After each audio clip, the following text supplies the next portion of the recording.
Welcome to the Learning Pines YouTube. We hope this video helps. In this video, I will explain how to cook dim sum, starting with understanding the different methods. Dim sum encompasses a delightful variety of small, flavorful dishes, perfect for sharing.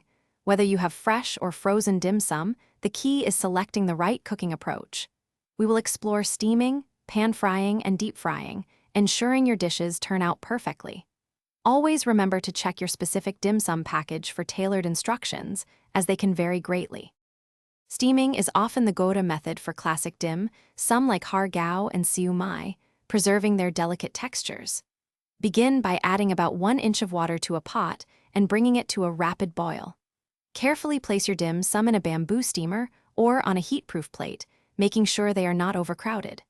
Steam for approximately 8 to 12 minutes.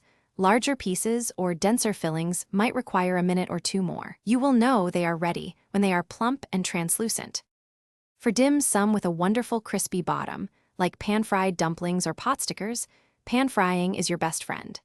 Heat about 1 tablespoon of cooking oil in a non-stick pan over a medium flame until it shimmers. Arrange your dim sum in a single layer and cook for 2 to 3 minutes until their bottoms are beautifully golden. Then, carefully add about 1/4 of a cup of water, quickly cover the pan, and let them steam for an additional 4 to 6 minutes. This dual cooking method ensures a perfectly cooked interior. To elevate the richness, reduce your heat to medium-low after searing and add 2 tablespoons of vegan butter along with a few fresh thyme sprigs to the pan. Tilt the pan slightly and use a spoon to continuously baste the mushrooms with the fragrant, melted butter and herb mixture.